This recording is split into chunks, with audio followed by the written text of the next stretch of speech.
The courtroom had gone so quiet you could hear the fluorescent lights buzzing when Judge Judy leaned forward and said, "Mrs. Price, look at me. Why did you steal the bread?"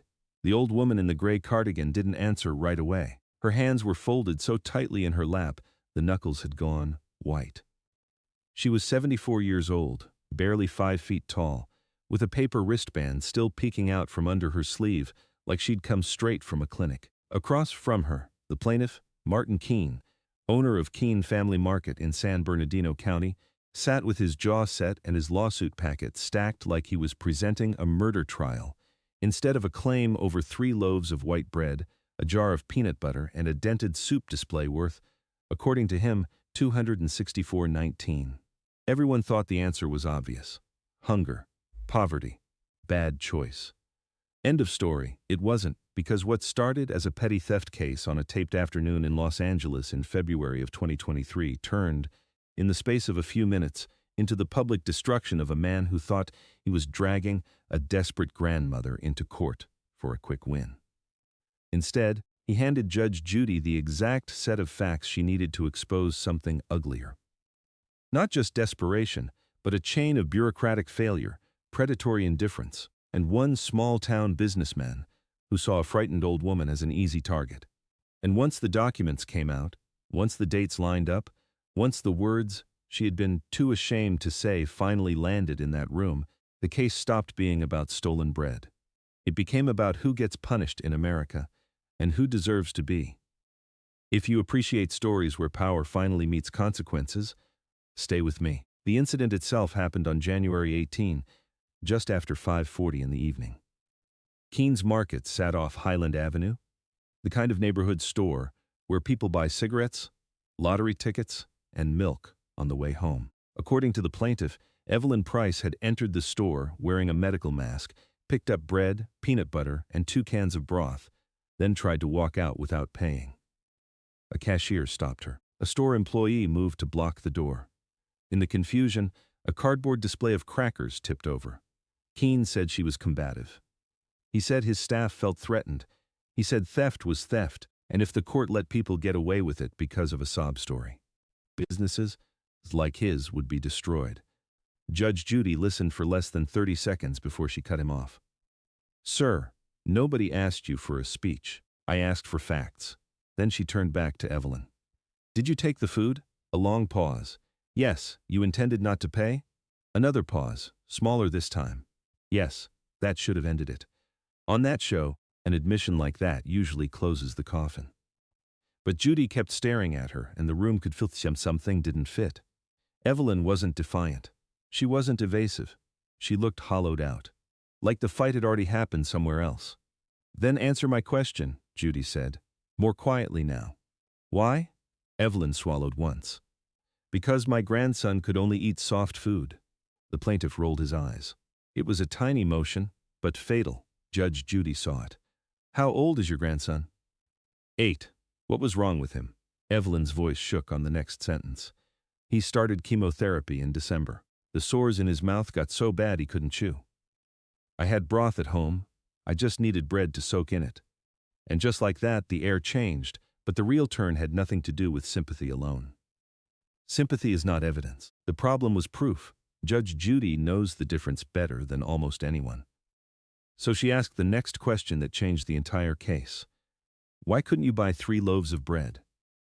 Evelyn reached into an overused vinyl handbag and pulled out a thick rubber-banded envelope.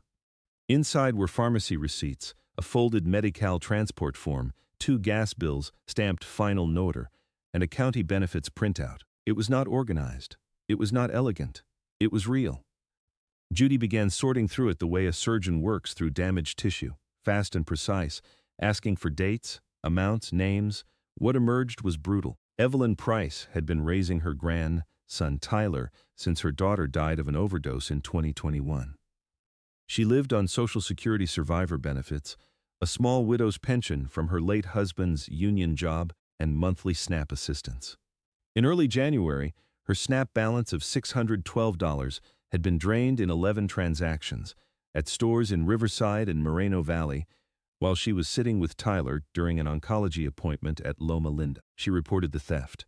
The state issued a case number. Replacement benefits were pending. Her checking account held $317. She had spent the last of her cash on Tyler's anti-nausea prescription 3 days before the store incident. That alone was devastating. But then Keene made the mistake arrogant people always make. He started talking. She could have asked for help, he said. My cashier says she never said one word. She just tried to sneak out. That tells me intent. Judge Judy looked up. Is that your testimony under oath? Yes. Good, because if that's not true, you're in a lot more trouble than you think. Keene had submitted surveillance footage. He thought it proved theft. Instead, it buried him. The court monitor played grainy black and white video from camera 4 near the front aisle. There was no audio at first, just a thin, exhausted woman standing at the register with bread in her arms, then being turned away. But Evelyn had brought something Keene apparently forgot existed. The cashier's written incident statement from that same night, signed and dated, included in a police information exchange after the store called authorities. In it, the cashier wrote that the woman had presented an EBT card. The card had been declined, and the woman had said, "Please, I can leave my ring. I can come back Friday." Judge Judy read that line once. Then again she looked at Keene. You just told me she said nothing. He tried to shift. Well, I wasn't the cashier. I know. Don't do that. You filed the case. You signed the complaint. You sat there and used the word combative. So let's clean this up. That was when the story stopped being ordinary. Because the next document in the envelope was a screenshot printout from Keene Family Market's own Facebook page, dated January 19 at 8:14 a.m. It showed a still image from the surveillance camera with Evelyn circled in red and a caption from the store account. Shoplifter trekked its family business. Know her? Message US. More than 90 comments. Laughing emojis. Lock her up. Old crook. These people are all the same. Judge Judy went silent, and silence in that courtroom was worse than yelling. Evelyn explained that when the post went up, a neighbor recognized her. Tyler saw it on a phone at school the next day. He came home crying because kids were calling his grandmother a thief. That was the first time Judy's face changed. Not dramatically, not theatrically, just enough for everyone watching to see the anger harden into something more personal. Then came the line that cracked the whole room open. I wasn't stealing for me, Evelyn said. I just didn't want him to know there was no dinner again. You could see Judy's throat tighten. She took off her glasses. She looked down, not at the plaintiff, but at the papers. When she spoke again, her voice had that dangerous calm judges get when they are no longer deciding who is right, only how thoroughly they intend to say it. Mr. Keene, let me explain your problem. You were so eager to make an example out of a poor old woman that you forgot to behave like a human being. She tried to pay with benefits that had been stolen. She offered collateral. Your staff detained her over food worth less than $10. Then, your business put her face online for public humiliation before there was any criminal finding at all. And now you come here asking me for money. He started to interrupt. Bad idea. No, you've talked enough. If you believe no one is above accountability, subscribe, because this is where arrogance usually learns its real price. Keene tried one last defense. He said stores were under pressure. He said shrink was up. He said employees had procedures. That would have sounded stronger if the countersuit had not already been filed. Evelyn wasn't just defending herself. She had countersued for wrongful detention, humiliation, and the cost of replacing medication she'd dropped and lost during the confrontation at the door. Total claim, $5,000, the maximum within the show's arbitration cap. Judge Judy awarded every cent. Then she did something rarer than outrage. She made a record. She stated plainly that while Evelyn had technically taken property she could not pay for, the plaintiff's conduct after the fact was malicious, humiliating, and grossly disproportionate. She noted the documented benefits theft, the child's medical condition, the false or exaggerated language in the complaint, and the social media shaming. She called the Facebook post cruelty disguised as civic virtue.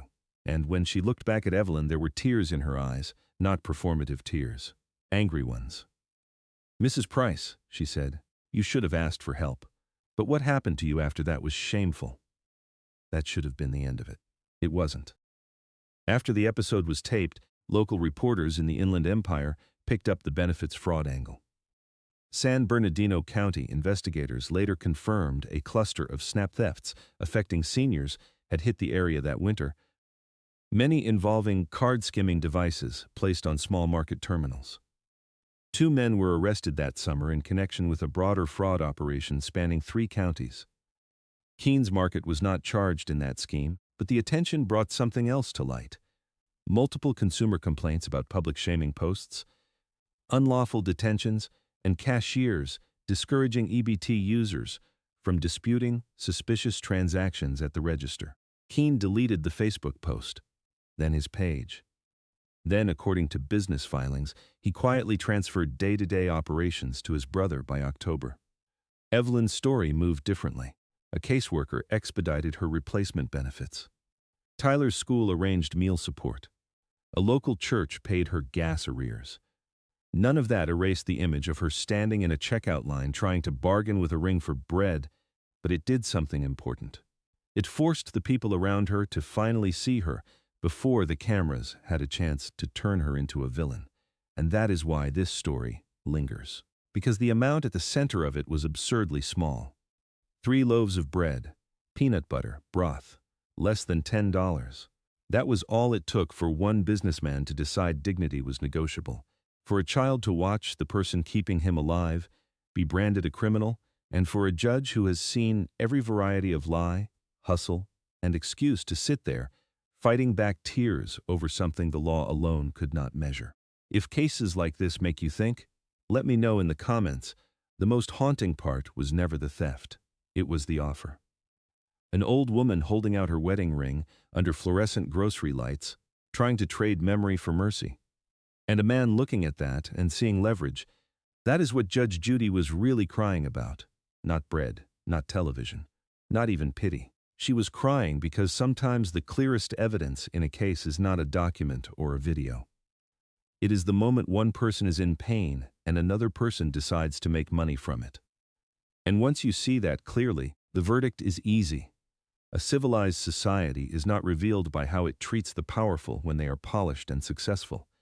It is revealed in the 5 terrible minutes when a hungry child is waiting at home, a grandmother has nothing left to sell, and the person standing between her and food decides humiliation will do just fine.